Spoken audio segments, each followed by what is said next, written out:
Salut, j'espère que tu vas bien. Aujourd'hui, j'aimerais te parler comment gérer les excès de Noël et de jour de l'an après les repas.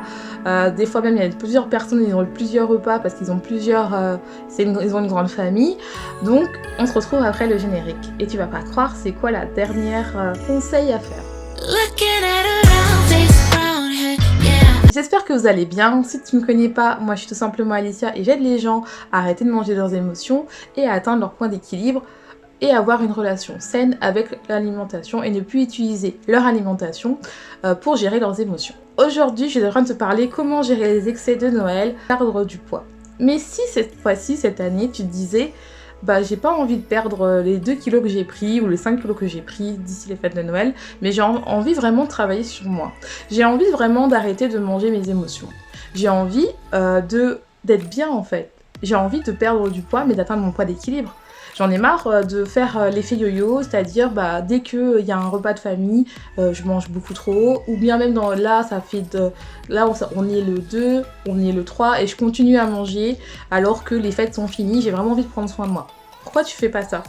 Et pourquoi tu fais pas ça au lieu de te dire voilà, je vais faire une détox, je vais prendre le nouveau shake à la mode, je vais manger que le midi, je vais boire que de l'eau, je vais faire quoi, le jus détox, le jus de céleri pendant une semaine, comme ça me détoxifie et puis après on reprend et puis voilà.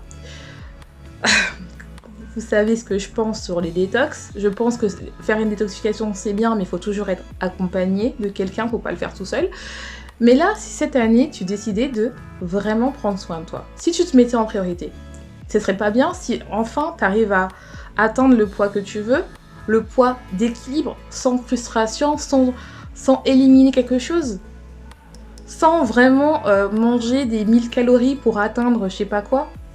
Vraiment être bien avec ton corps et ne plus manger tes émotions quand ça va mal et te dire foutu pour foutu, je mange n'importe quoi. Et déjà la première chose à faire, si tu veux éliminer ça et surtout prendre soin de toi, c'est de manger des aliments de qualité.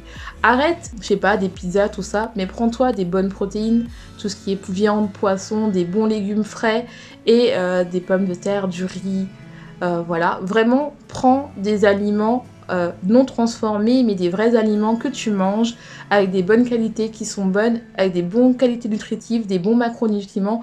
La première chose à faire, c'est de bien manger. La deuxième chose à faire, et je pense que tu le sais, c'est diminuer les sucres raffinés. C'est-à-dire que tu peux en prendre, mais diminue-les parce que en fait, tu peux boire de l'eau, hydrate-toi bien, c'est bien beau, mais faut bien diminuer tes sucres raffinés. Et si tu en prends, vraiment en manger par plaisir et un petit peu. T'es pas obligé de tout supprimer, mais d'aller tout doucement, progressivement et d'éliminer.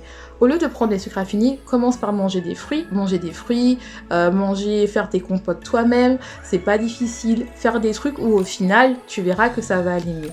La troisième chose à faire, c'est de réduire vraiment l'alcool.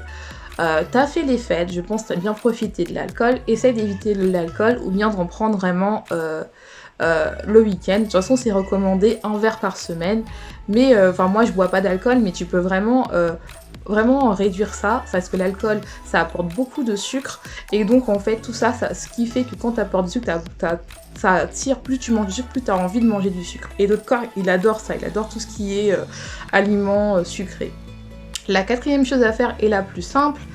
Reste bien jusqu'à la fin parce que t'auras une surprise.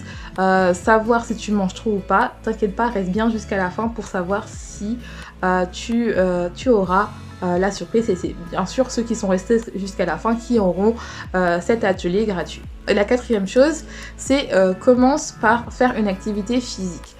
Tu vas me dire oui, je n'aime pas faire du sport, je n'ai pas le temps. Ce que tu peux faire, c'est marcher.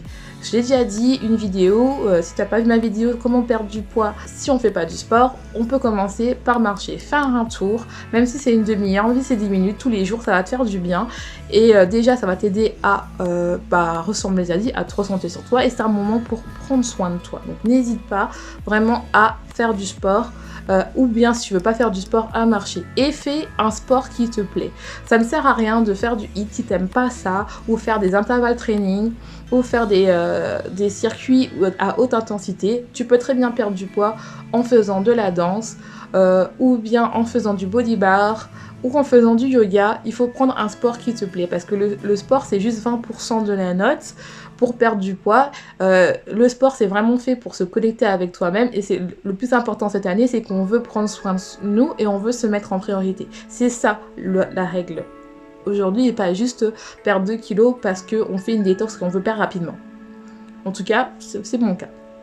Et la 5e chose, c'est la dernière technique et je pense que tu vas être étonné ou pas, c'est sois patient et indulgent avec toi-même. C'est-à-dire que quand tu as pris ces kilos-là, à moins que tu as juste pris 2 kilos, mais généralement si tu veux perdre du poids, c'est que tu veux perdre du poids, c'est pas juste 2 kilos, tu veux perdre des fois des 5 à 10 kilos, voire un peu plus. Bah sois patiente avec toi et sois indulgente avec toi. Tu as eu des mauvaises habitudes, il est temps de les changer. Si tu veux avoir des idées pour comment changer des habitudes, je t'invite à télécharger mon guide qui se trouve en bas où tu pourras trouver. Donc ceux qui sont restés et qui ont resté jusqu'à la fin de la vidéo, je t'invite vraiment à télécharger ma mini formation qui est totalement gratuite pour tester si tu manges trop. Parce que aussi les quantités que tu manges, parce que quand on veut perdre du poids, bien sûr qu'il faut un déficit calorique, mais des fois le fait qu'on mange trop, ça peut trigger plusieurs peurs qu'on a et je t'invite vraiment à travailler dessus et donc c'est pour ça que j'ai fait ce petit guide, cette petite formation gratuite en plus de mes guides que tu pourras aussi télécharger. Et je t'invite aussi, si tu manges tes émotions, à aller écouter mon podcast Sois ta propre vérité et à aller sur mon groupe Facebook Hypersensible et manger ses émotions. On pourra discuter ensemble pour travailler sur ça. Si toi, ton problème en plus de ça, c'est que tu as des kilos émotionnels et ce n'est pas parce que tu ne sais pas quoi manger, mais c'est parce que tu manges tes émotions. Alors, merci d'avoir écouté cette vidéo et je te dis, sois ta propre vérité. On se retrouve dans une prochaine vidéo.